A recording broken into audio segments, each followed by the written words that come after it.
We all know that the Colorado River touches every corner, so it's appropriate that we're talking about it here. So I want to speak a little bit as Colorado's commissioner and principal negotiator on Colorado River matters.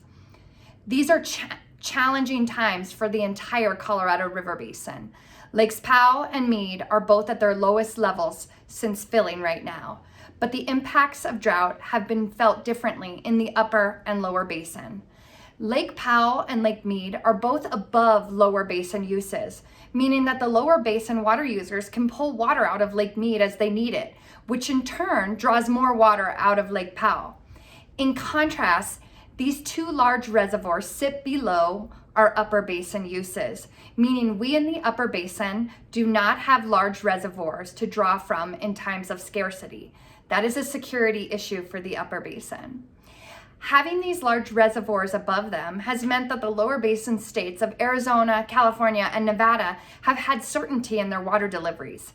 In fact, the lower basin states have never faced shortages to their deliveries from Lake Meade and will not until 2022. The upper basin, in contrast, including Colorado, have taken shortages nearly every year for over 20 years. You on the ground know that and you feel it. Without a large reservoir upstream, we're reliant on current runoff from snowpack. It is for this reason the upper basin uses are variable. When snowpack is abundant, water is available for use. But when the year's snowpack is light, like what we've seen recently, water is not there and our water users have to go without. Colorado has suffered from consecutive years of low stream flows. Perpetual dry soil conditions have increased absorption of snowmelt and reduced spring runoff. This year has been especially difficult. 90% of the state is still currently experiencing drought. A major storage project in southwestern Colorado received only 1/10 of its water allocation this year. And due to the compounding years of shortage, people across the state are considering heartbreaking decisions like selling multi-generational family farms. These decisions have significant psychological, sociological, and economic impacts to not only those families, but to the communities that they are in. The water shortages facing Southwest Colorado in the last 2 years fell heavily on the Mountain Ute tribe, whose economy and communities depend on revenue generated from crop production.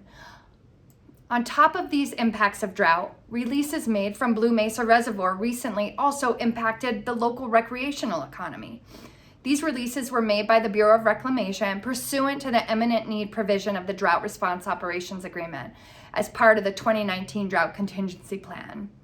It's important to me as the commissioner of a headwater state to make sure folks across the Colorado River Basin understand the challenges that we face in Colorado, but also across the entire upper basin, particularly as we implement those 2019 drought contingency plans, but also consider this as we're in the negotiation of post-2026 operations of the major reservoirs into the future.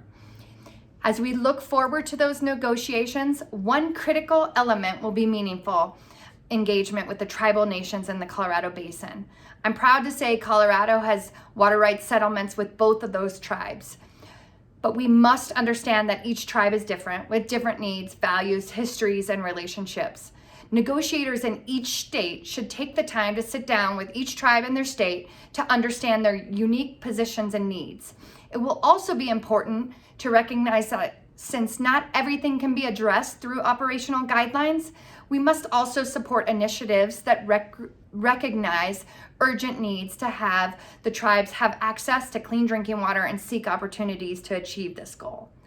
It's also imperative that we look at ways that the tribes can be a part of the solution, and that inclusion is going to be necessary as we look at the solution.